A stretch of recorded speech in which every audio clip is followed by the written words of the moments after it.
Hello, everyone. Welcome back to another episode of Profile of a Linguaphile.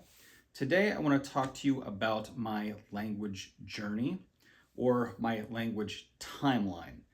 So, we'll see if this setup works. I was going to record in my usual spot, but the dishwasher was running and it was really loud. And so I thought I would move here. It took me a while to try to set this up and get the height and everything. I know it's not the best framing. If I could get this picture in the frame better, it might be nicer, but the cords won't reach and it is what it is. I apologize. But today I just kind of wanted to give you an overview of my experiences with language learning. And so I kind of wrote down a timeline, and I can't guarantee it's 100% accurate because some of the time frames I'm not entirely certain on. I'll explain that as I go. But this should give you a decent overview of where I've been in my language learning journey. As I said, so growing up, I come from one side of my family being French, my father's side, my mother's side being Italian Irish. So my mom's dad was first generation American, but his parents were from Sicily in Termini Imerese near Palermo. And my grandmother's side was of Irish descent. I don't know exactly when they came over. So I was always kind of interested in those cultures growing up. I really was proud of my heritage of French, Italian, and Irish. And I just thought languages were cool. One thing I didn't write down on here is when I was in, I guess, still elementary school. So either, I think it was 5th or 6th grade. If it was 6th grade, it would have been the beginning of 6th grade. There's like a German club that I joined just because I thought it sounded cool. They had a German club, and so I kind of got interested in it, but I didn't really study any languages at that time. My first experience, I'm going to show you my timeline, and then I'll show it again, I guess, as we go. Hopefully I can get the framing right. My first real experience of studying a language was in middle school and high school. So in 8th grade, I took French 1, and I loved it. I actually really enjoyed it.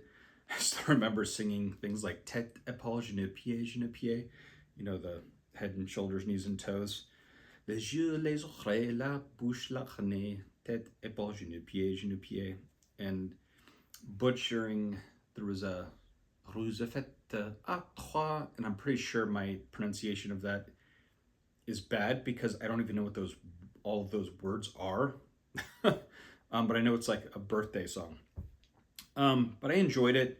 Had a good teacher that was, I don't know, she was a good teacher. I don't know what to tell you. So I continued to take that 8th grade, 9th grade, and 10th grade. So I believe I wasn't sure if in high school they called it French. I think it would have been French 1 in 8th grade, French 2 freshman year, French 3 in my sophomore year.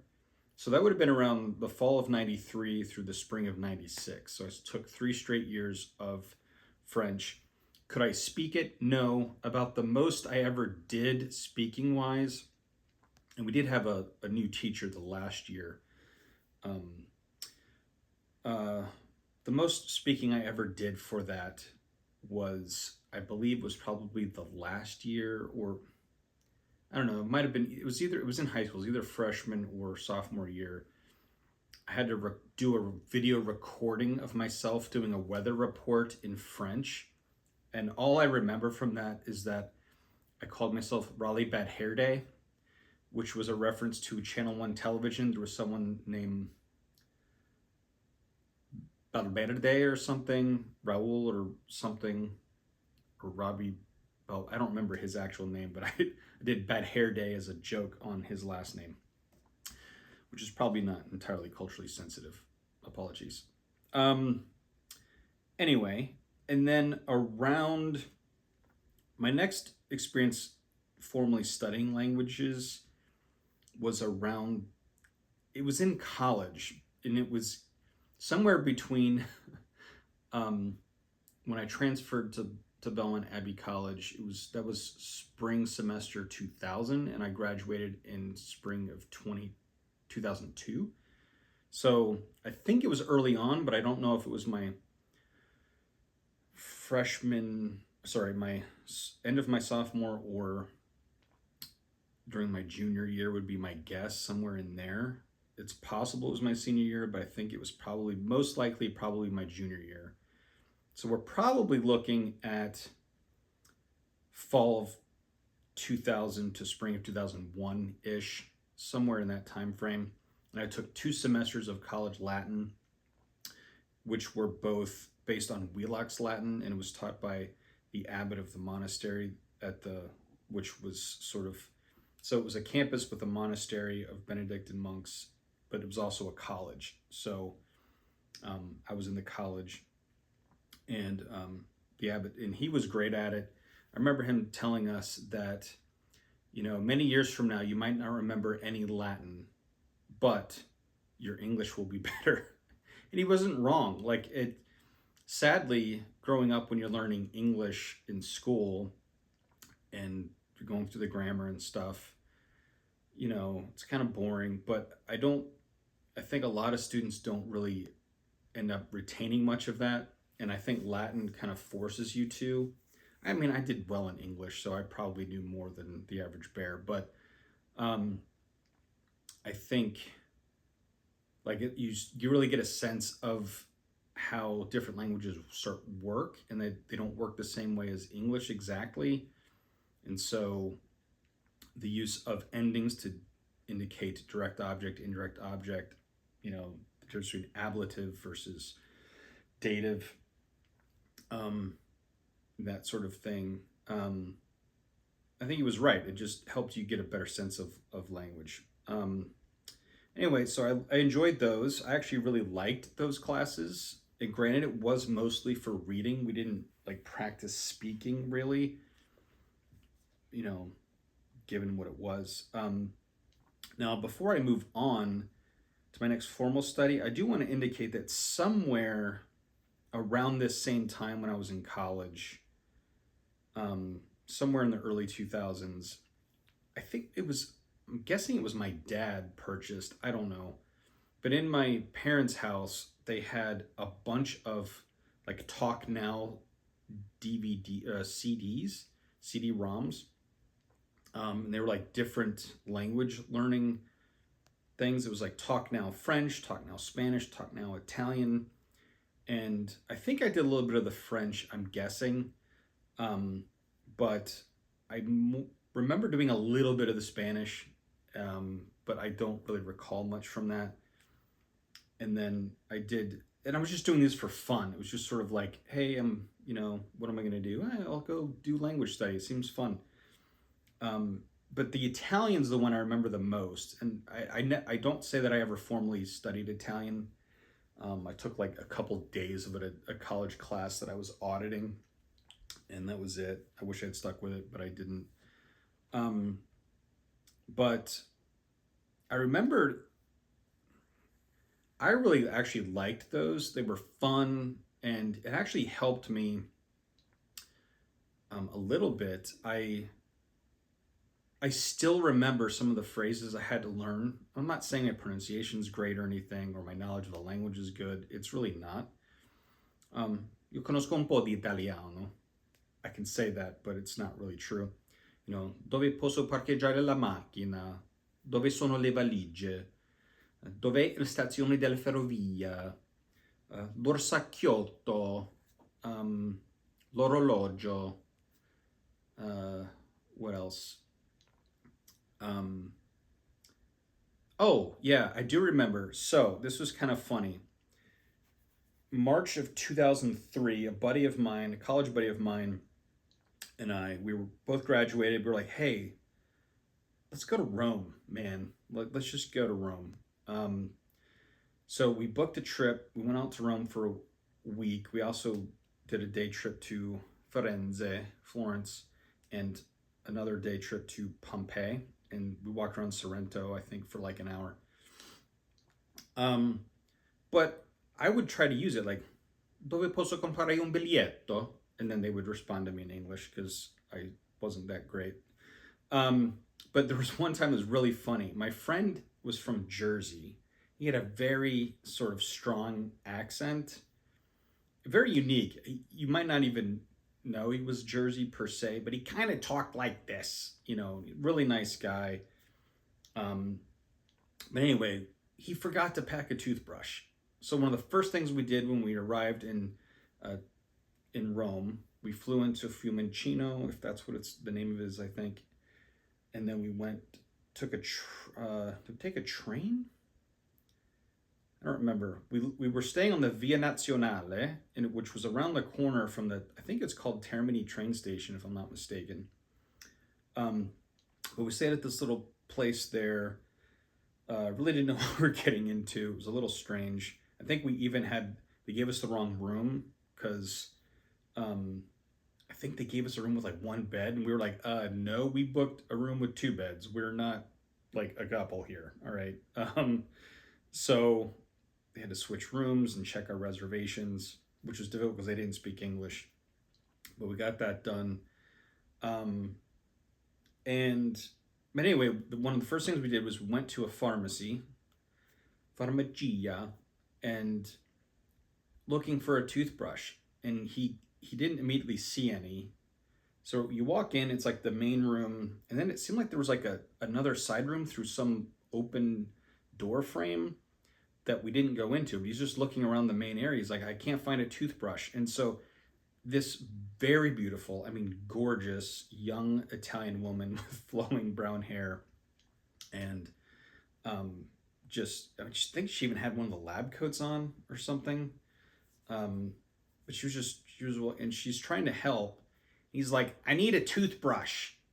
She's like, what? She didn't understand what he was saying. He's like, toothbrush. And she's like, I don't know. I go, spazzolina da denti.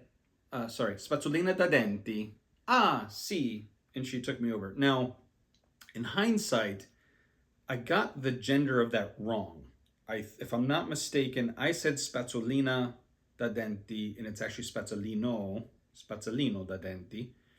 But it was enough, obviously, that she understood. She goes, ah, sì, and took us over there. And I kid you not, it was hilarious, because my friend just turns to me and goes, where did that come from? Well, it came from the talk now. But he was literally like about to do this. He either did this or he told me he was about to do this. And it was just kind of funny. Because he just looked at me like, where did that come from? Now, I was young. I was in my 20s. So obviously, for some reason, I thought it was cool to try out different. I had no fear of speaking to natives in their own language, even though I really didn't know the language. But I would say whatever I knew. Anything that I knew, I would try to say it. And so I remember going to a restaurant. It was one of the first nights there, I remember, because I burned the roof of my mouth on I think it was a stuffed olive. It was like in my mind, it was a big olive with like, somehow was stuffed with stuff, and I shoved it in my mouth and it was piping hot. And I burned the roof of my mouth, and it made eating for the next several days difficult, which is a shame when you're in Italy for the first time. Anyway, maybe it was a stuffed mushroom, but my mind, it was an olive. But I remember the waiter took us over to a table, and I said, grazie mille. He looked at me, he's like, American? He either said, I think he's like, you're American, right? Because he's not used to, I guess, tourists saying grazie mille. And I don't even know if I said it right, or, and I still, to this day, don't know if it's grazie mille or grazia mille. I'm assuming grazia, but I don't know. Italian's not exactly good. So anyway, but that was fun. So at this point, other than like messing around with those Talk Now programs, and I remember thinking I wanted to buy Auralog's Tell Me More. I thought, but it didn't work on my computer or something. Like it didn't have a version that would work with my computer, so I never did. But so up to this point, I only studied French formally in middle school and high school, and then 2 semesters of college Latin. Then I went to grad school at Boston College, and I was only there for a year. And this is where I kind of get confused. I think the next study I did was a graduate level French intensive reading course, and it was sort of one of the language requirements for my master's degree. And I think it was in summer of 2003. I'm pretty sure, but that also seems weird. So it was either summer of 2002 or summer of 2003. And I don't know which, but I think it was summer of 2003. And I don't know how long it was, but it was French for, intensive reading course. Got an A in the class. It met the language requirement at Boston College for my master's degree in theology. I loved it. I'll show it to you. It's, well, actually, I don't know if I still have it. I don't think I've seen that book in years. I don't know what happened to it because I don't throw away books. But it was just like a short, thin French for reading knowledge book that we used. And I remember I loved it. I was like, oh, wow, this is great. Was I great at French? No. Was I a fluent reader? No. But I was able to do research and with the help of a dictionary, read like academic articles that I might need for research purposes. And I did that for, at least one paper and for either my STL thesis or my dissertation. I also did some French reading, but not much. I didn't use it a lot. Okay. But again, it was just for reading, never learned to speak it. I can't really speak French, like je m'appelle Richard. That's about it. I don't really speak the language at all. Okay. Where am I at? Oh. So technically on the books, I also took a Latin 500 course because I transferred from BC to Catholic University of America in Washington, D.C. Into that fall of 2003. And at some point around then, I took a Latin 500 course, but I didn't really take it. I didn't pass the exam. This is really sad. I did not pass the exam to CLEP the course. But the professor knew that I was still like more advanced, like because it starts from scratch and I already had 2 semesters of college Latin. So instead of doing that, he's like, look, I'm going to give you this like document. It's like an excerpt from a book, and I just want you to translate it on your own time and turn it in. And then if you do well enough, you don't have to come to class, you'll pass. And that's what happened. But still, it proved to me that I didn't know as much Latin as I thought. And it was really kind of depressing, to be honest, that realizing that my Latin was pretty poor. So anyway, then in the summer of 2005, one of my favorite experiences ever, I had the opportunity to go to Spain, Madrid specifically, and take an 8-week, it was called super intensive. So at some point I'll probably show you the certificate I have, and it has like the hours spent in each category. So I'll probably do like a resources book where I'll show you the stuff I've worked with in the different languages. But we're going to skip that for now. But it was Don Quixote, I think it was called Escuela por Extranjeros or something. I had never actually studied Spanish before, but it was super intensive. I believe it was 5.5 hours of course room instruction, plus there was like an hour of optional cultural things so the classes were according to your levels. You took an exam to start, they placed you. I started from the beginning because I didn't know Spanish. And then in the late afternoon, early evening, they had like an optional cultural thing where there would be a different topic every day, and people from all of the levels would come to that. And so I attended some of those, and I loved it. I mean, at the time it was Don Quixote, and it was on El Calle de la Virgen de los Peligros. And it was next to a little restaurant that I loved called Los Piñeros. They used to serve this bocadillo lomo con queso manchego, which was amazing. Tortilla española was great there. Um, and we lived, it was a group of us that went over, like five of us, and then there was from America, and then there was like a sixth person from London that was put into our flat. It's because the school had flats throughout the city, and they would put you in these rooms. So I lived in Calle San Emilio, which is near La Plaza de Toros a las Ventas, so the bullfighting arena. It was a street that had a lot of people from Dominican Republic, and I remember there was this cute little, I think it was called Los Burros or something. I don't know. It means the walls, and it was a Dominican guy who and his wife worked there.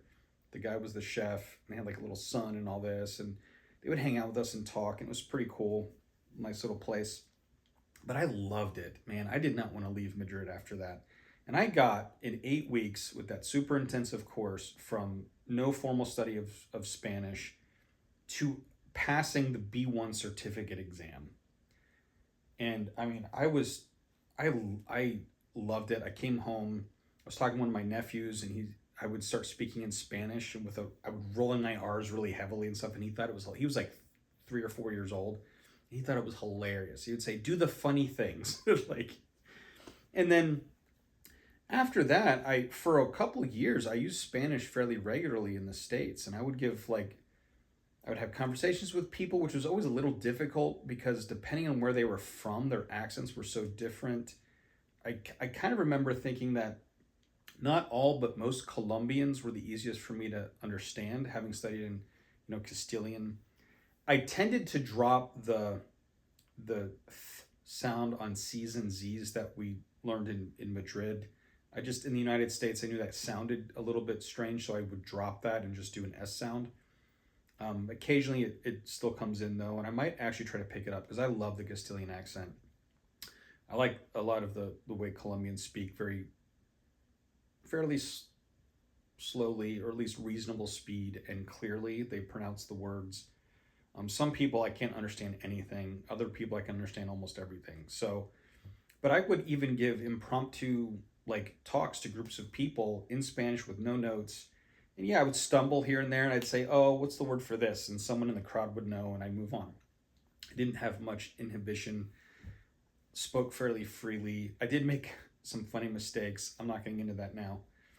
But I loved it, and I used it, and I even had a tutor for a short period of time. I never really advanced in Spanish, and then I ended up no longer needing to use it as much for many years. So that was probably by about 2010. I didn't really use it anymore. So that grossly atrophied, unfortunately. And I'm probably back now to an A2 level, is my guess. I technically have a B1 knowledge in some ways, and I can use certain constructions that are more B1. But I'm so out of practice that I don't know if I could actually pass the exam anymore. I guess that's what I'm getting at. We'll get into that topic another time, like the levels, because I have something I think is a very strong opinion that I don't think it's talked about enough, but it's what constitutes having achieved a certain level. We'll leave that for another video. Okay. And then this is where the dates get confusing because I remember when and where I was, but I don't remember the year. I was in grad school, and it was around 2006, 2007 is my guess. Could have been 05, but I think it was 06 or 07. I took a TRS 501 Greek for theology. It was basically a biblical Greek course. It was cool. I liked it. I don't remember a lot from it, but it gave me enough to where if I was reading like a footnote in like a biblical commentary, and they were making some comment about the Greek, I could kind of follow along. Like, okay, that's what they're referring to, but I can't really read Greek. Um, but it was beneficial. I enjoyed it. I wish could do more, honestly. I thought it would be cool to actually. This is another one of my pet peeves that I'll briefly say here. One of the things that irritated me about my studies was I would have all these language requirements. So um,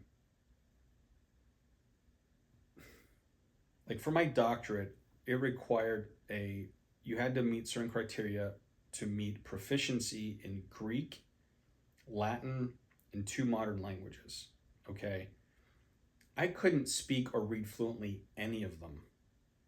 All right. So I was kind of upset because I was like, you guys, you're checking boxes like, oh, you met this requirement, you met that requirement. But to me, I'm like, but I'm still not actually proficient.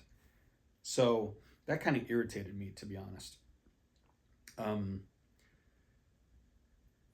when your actual language abilities is just about checking a box instead of really becoming proficient, it's frustrating. Now, can I and have I done used foreign languages like Latin in my professional work? Yes. I can translate some phrases. I know enough where I can sort of like find a passage that would be relevant to what I'm working on and cite it and translate the particular sentences I need. But I wouldn't say I'm a fluent reader. Um, anyway, I actually had a professor who did a lot with German language stuff and Spanish, actually. I remember him saying, he goes, look, I can read complex theological texts in German, but I can't order a cup of coffee, you know. And so that's where I'll bring this in a little bit later, but that becomes important later on for my German. So my first German study was around 06, 07-ish. It was also in grad school. It was taught through the German department, but it was German 500, German for Reading Knowledge. And we used the German for Reading Knowledge book, which was like the German edition of the same like series that we used for French at Boston College.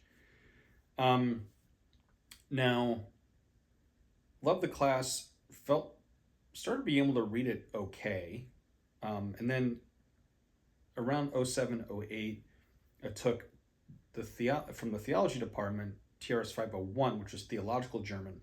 Now that was intense because I could read okay, but not great. And that whole course was every week, because I think we only met once a week, but basically he gave us like an article, like a high level publication of some kind, usually like some sort of theological article. And then we would come back the following week, and it was like I don't know, there may be a dozen or less of us. And he would just go one by one around the room because we kind of sat in like a square. And sentence by sentence, say, all right, translate the first sentence, translate the second. And then he would correct us and tell us what we were wrong. And he would say, no, this expression, this is a set phrase and it means this. So sort of like chunks, which is something I'm surprisingly realizing I was never formally taught before. He was like, no, this is a set group of words that together mean this expression. And he was great at it. And he did it off the cuff. There was no, I know that I have a Introduction to Theological German book I can show you at some point, but I don't think we used it. I don't remember using it for that class. I've read it from it myself, but that's what we did. And it was week after week translating. You would work on the translation before the next class, and then you'd come to the class with your own translation, and then you'd go around the room and just translate it. And we did that, which was actually very helpful. I need to find my notes from that class because that probably would help me now to review. All right, so then I took a hiatus. I finished my second graduate degree, um, and then I was off for 4 years, did some teaching and things, and then 2012, I went back to CUA to start my doctoral work. It's the ecclesiastical doctorate, and I decided, since I probably was going to be doing dissertation work on a German thinker, that I probably needed to upgrade my German. So I went to the Goethe Institute in Washington, D.C., and I had to take an exam to be allowed into the class, but I passed it, or I got placed at this level, and I ended up doing the A2 test prep course and exam, and I passed, but I don't think I did great. It was my level, the grade I got was satisfactory, so it was like, okay, we did good enough. I don't remember the levels, so maybe it's one above just passing. Maybe not. Maybe it's just the lowest passing level. I'm not sure. It was just satisfactory, nothing impressive.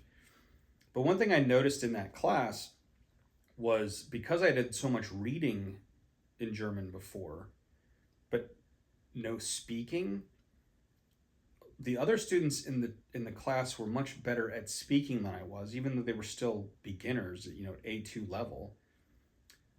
And they also knew certain rules that, even though I had studied, you'd think my grammar would be great because I studied for reading knowledge, right? The problem is, when you don't have to produce it, you kind of just learn to. I remember when I would read German, I would just kind of instinctually skip back and forth. Like, well, I know this is going to be at the end, so I'm going to look there first. And I started reading German in an English word order because I would just sort of like skim it and go, okay, well, this must be that, and this is that. And you work, when you're just reading and translating, you work around the grammar. You don't really necessarily have to know it that well because you never have to produce it. So they would start, like, other students would like correct things that I was doing wrong, um, and but my vocabulary was high, and so there would be times when, like, other students that were much better at speaking than me would be like this. I remember this distinctly, and I was like, oh well, yeah. Like, they would get stuck. They wouldn't know a word for something. I go, oh well, it's this, and I knew the word in German, and they would look at me like, you're like the worst person in the class. How did you know that? Like, because I did a lot of reading. Like, I know it's the vocabulary I knew. I just couldn't speak. So I took that, and then I also took, this is around 2012, 2013. I took that, passed the exam, and then also took their B1.1, which was a 9-week course, and passed that, but there was no exam or anything attached to it. And then I don't know the time frame. I wrote 2013, 2014 on here, but I don't know. It was around this same time that I decided, when I realized that my speaking ability was so bad compared to my reading, and my listening was really bad too, which was probably one of the biggest things I noticed in the A2 level. Was like, oh my gosh, I can't understand a word they're saying when they would play, like, the recording's always bad, and there's like background noise and traffic, like, but I couldn't understand what they were saying at first. So I ended up purchasing Pimsleur. Now, I made a mistake. I bought the Pimsleur Approach, which is like a twice as expensive version of just the Simon and Schuster Pimsleur. It's literally the same program, just some other company was selling it, and they had a better marketing team, so they got me to buy it, and I did. Later on, I ended up buying more levels with just through Simon and Schuster, which is on my phone. So I started using the Pimsleur, and that was actually very helpful because, for me, now, my initial impression with that was, there's no way, if I had not studied German for reading first, that I didn't think I would want to start a language with that, because there was like no reading.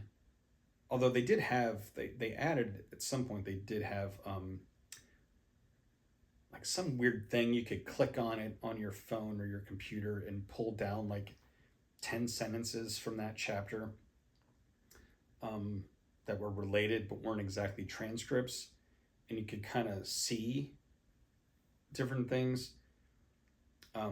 But I was like, I was just glad that I had already studied reading so that I could envision the words better and had at least some clue what the words looked like and not just how they sounded. Um, but that being said, I found it very helpful for getting me to speak a little bit, um, and to hear it. And the hearing part was key because it all of that really helped me have a better sense of the natural word order in German, to where things just sounded right if they were said in this way, like the different verb placement based on main clause versus subordinate clause. It just sounds right to me now. So really helped my comprehension and my production ability a lot. So I actually very much appreciate Pimsleur. Here's the downside. I am not a very consistent person when it comes to things that are not part of my actual requirements for what I'm doing. I like to do side things and augment my study and my learning, but it ends up being sporadic because I'm working around my family and professional life. So again, I started that around, I don't know, somewhere between 2012 2014. I still haven't finished the Pimsleur. I'm on currently, I believe, Pimsleur German 5, around the fifth or sixth lesson. And that tells you that for the last 12 years or more, you're supposed to do it every day. So I would do it every day for like maybe a couple months, and then I wouldn't touch it again, like for years. So very sporadic, not the way you should do it. Now, sometimes I would listen to more than one a day, but that's definitely not recommended. I wish I had just stuck with it and done at least one lesson every day, maybe more, um, because I love the program. Actually, I think it really does help you get comfortable speaking, and the spatial repetition it does is very helpful. Um, but now I'm at the point where I don't want to start back over because the beginning stuff is so boring and it's so too easy that to redo it all would be a pain. It would take me so long. I'm already so much further ahead than that, but at the same time, I didn't benefit from it. And I probably just should start back over with that. But also, some of the dialogues are a little bit boring and all of that, and they're a little outdated, but still, I think they're actually very effective at getting certain phrases and getting word flow and a sense of the language and the word order. Pimsleur helped me a lot with that. Now, I also did a lot, I think most of my dissertation sources, I used to estimate about 85% ended up being like German because of the topic I was writing on, and how one of the big appeals of my dissertation topic was that the main thing I was writing on was never translated. I'll show you that at some point, what I'm talking about in another video. But I did a lot of German reading, and it was, not gonna lie, it was very difficult. We're talking high level academic German, and I had to translate it and slog through it. I had to read basically a huge chunk of a Habilitationsschrift, in German. It was written in the mid 1950s, this thing, and it was very difficult, but it definitely improved my reading ability over time. I also did some Spanish, and I think some French for my dissertation. I think I did more French for my STL thesis than my doctoral dissertation, though. But even then, not a lot, and I rarely do anything with French, unfortunately.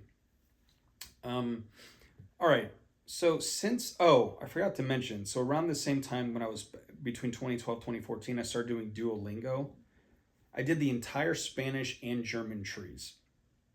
And then I started doing, at the time, they had this thing where you could do like translation practice. And it seemed to me like what it was they would take Wikipedia articles and get people to translate them into no. Was it into or out of? think it was out of. So it'd have like a Spanish or German Wikipedia article. That's what it seemed like they were to me anyway. And they would like crowdsource the translation into English. And then people could make changes. It was kind of chaotic because people would make changes and then undo people's changes and redo people's changes. You can go in and do your own version of it and check and either agree or disagree. Then they stopped doing that and I just kind of gave up. For a short period of time, they had like the little AI chatbot thing many, many years ago. I don't know what they have now. I did that for a little bit, but didn't really enjoy it, so I stopped. So I kind of gave up on Duolingo when they got rid of the translation feature. Um, I don't really think it was that helpful, to be honest. I don't really recommend Duolingo. It's fun, like I did. It's fun to play around with. So like I was like, oh, Irish sounds cool, and so I started just playing around with Irish for a little bit, and so like East Fair May and things like that. But I don't really think it really helped either of those languages that much, other than at least doing something with them. Now, since then, I've had a lot of random attempts at self study in various languages. I purchased bilingual books in Spanish that like stories from Spain, stories from Mexico, and it's got side by side. One thing that frustrates me though is that the very often the English translation is definitely more dynamic than literal, which is not always a problem, but sometimes it seems like it would change the construction, which means I'm not necessarily grasping the Spanish as well. But that's fine. I use those. I also did a lot of short story books in German, both some of Ollie Richards, and then there's some other ones out there, like I don't know, something in Frankfurt and something in Berlin. I don't know. A bunch of these little short story books for beginners and intermediate. I've done more with German in that on that front. Oh, I didn't put that on here. So sometime in the last several years, at one point, I don't remember when, I did purchase, would have been around 2018, 2017, probably between 2018 and 2020-ish, I think. Maybe 2021, I don't know. I got access to like I think it's all of the beginner and intermediate, I think it's beginner and intermediate courses that were available on Ollie Richard's Story Learning. And I did mess around with the Italian on that, which I really enjoyed doing, but I didn't get very far in it. And I've done the German on that. I'm not sure what I think of it, to be honest. It's been good for practice. I don't get a sense that I've learned that much from it, but that's partly because I'm not good about doing it regularly, kind of like the Pimsleur thing. I think if I did it regularly and I repeated the stories as much as he wants you to, it would be better. It's just been basically another source of input for me. So I enjoy them, but I don't know. I have not given them a fair shake to know if they really work that well. I'm tempted to once I get my German and Spanish to B2, doing the Italian of Rocket German. I'm tempted to do that. I think I've done a little bit of the Spanish on that platform too, because I think there's also a Japanese. I got it because my daughter actually loves Japanese. So I was like, oh, well, if I purchase this, we both can use, you do the you can have the Japanese, I can do the German and the Italian and all that. Anyway, I also randomly over the last several years have used Tandem to have German and Spanish conversations, mostly written, some talking. I've also done Lipsy, Lingua Latina per se illustrata. A couple of different times I've started that book and never gotten to the end. I think my last venture, I was doing it pretty well regularly. I got up to like chapter 27 and then kind of stopped. I also did Latin by the Natural Method on an online free version I found, which was actually really cool. Legentibus, I've used the free version of their app to do some stuff, which was really fun. I was doing that recently, and then again, I kind of gave up because I was like, all right, I really need to get my German and Spanish up. I really do want to become a fluent Latin reader, though, and it should actually be important for my work. But I've been haunted by the fact that I got to B1 in Spanish in 8 weeks in 2005, and 21 years later, I'm either no longer at B1 or still only at B1. And that irritates me when I realize that most people consider a solid B2 level to be where you're fluent. And I'm like, I could have been like C1 by now or more, at least fluent, for practical purposes. And the fact that I'm not really irritates me. So I'm like, okay. All right, this is the other thing. One of the things that the Don Quixote program taught me, and I loved it. We did have books for that, but we rarely used them, and I still have the books. It seems to me like we rarely use them. The teachers just had their own, sometimes games they did with us. They spoke only in Spanish.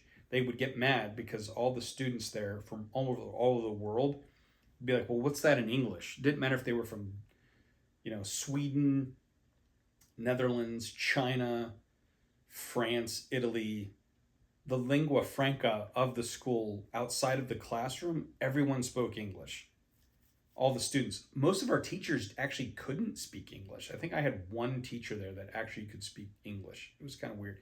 And at that time in Madrid, it seemed like almost nobody spoke English that I encountered on the streets or in restaurants or in shops. So I don't know if it's changed since then, but very few people, even our instructors, didn't speak English, and they didn't like us using English in the classroom. I don't know what method they used, but I learned so much, and I loved that. I loved the teachers. I still miss them. I used to keep up with them on Facebook, but I lost contact.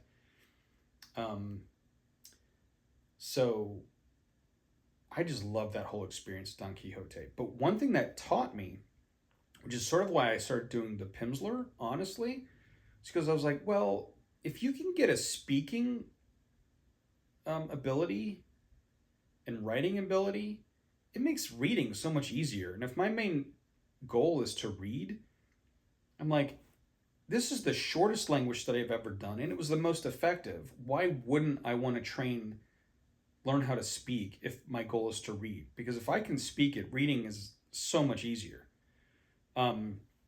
So I was like, I don't know, this whole learning for reading only thing, I was like, I don't want to do that anymore. I'd rather learn to speak, which is another reason I wanted to do Lipsy as well. But anyway, that's another thing. I've also just done a lot of like videos for mostly German and Spanish. I watched the Extra series. I know I finished in German, and that was pretty easy. This was the weird part for me. I still feel like I can listen to German now. I feel like I can listen to German easier than I can Spanish sometimes. Like looking at the Extra, which does it in different languages, I feel like I understand the German better than I do the Spanish, but I can still speak Spanish more easily than German, I think. The Dreaming Spanish I love for their content. I don't necessarily wouldn't want to follow their method in a language. Like if there was like a Dreaming Italian, I don't think I would do it their method. I don't even know if it's true ALG. Maybe that's for another day. I know that's the basis of theirs, but since you're not in a classroom with an instructor that can correct you and give feedback, I don't really know that it counts as ALG. I know Evil Dia is doing. Kudos to him for sticking with it just to do the test. That guy's he's so much better at me at persevering. I also used to just listen to German radio to try to train my ear. So I'd listen to B5 Plus on, I think it was, I don't know, it was through my Alexa, my Echo. Oh, she's turning on. Never mind. I'm not quite sure how to help you with that. It's okay. My mistake. And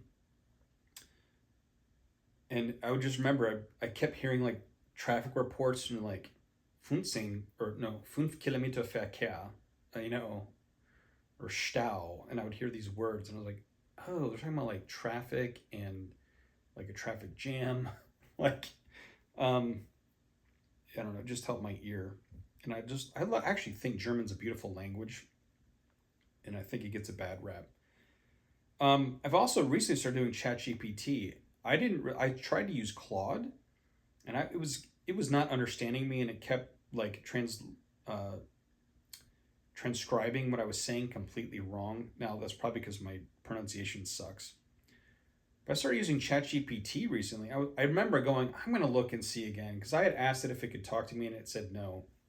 And then just like a week or two ago, I'm like, all right, Claude's not working out.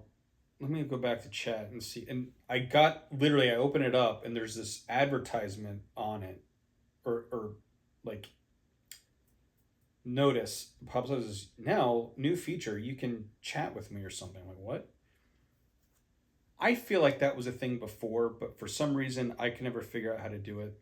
And then all of a sudden it was allowing me to do it right when I looked to see if you could do it.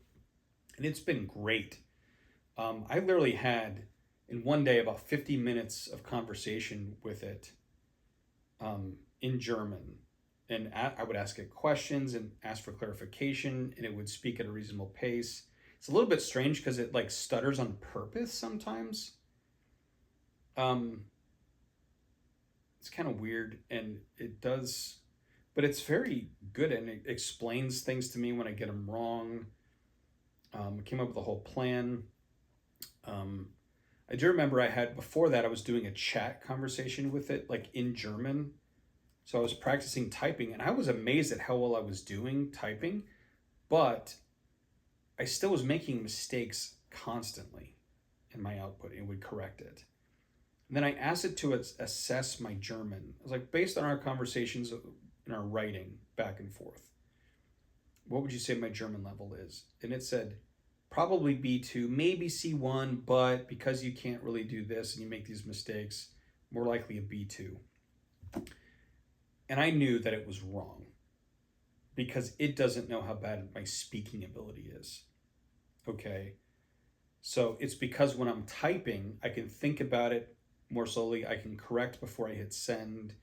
I can get the word order down a little bit better, you know, with the gender choices, although I'm still not perfect at that. So I was like, okay, it thinks I'm that good because when I'm writing, it seems that way. And that's been my experience on Tandem too, where I'm like, oh, wow, I can actually write a lot. And then I go to speak and I feel like a complete infant. So, anyway, I'm definitely nowhere near. I would say my German, now again, my comprehension is really high. I can read complex theological texts in German and just have to look up some words here and there.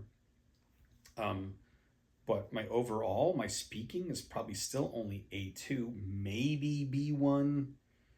Um, but it's sort of like a weird mix where I'll say something that's really advanced and then I can't say something very basic. So to me, that means since it's so inconsistent, that it's the lowest common denominator is what rules.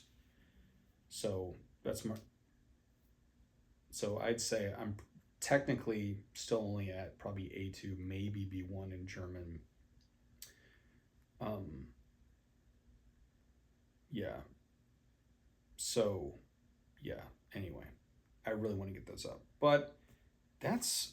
I know this has been going on a long time. I have no idea what time it is, but that's my language timeline so far. And I apologize that was so long, but I thought maybe it'd be interesting up front early on in this channel to kind of give you my full background, and then we'll chat more later. And feel free to give me your thoughts, your suggestions, and that sort of thing, where to go from here.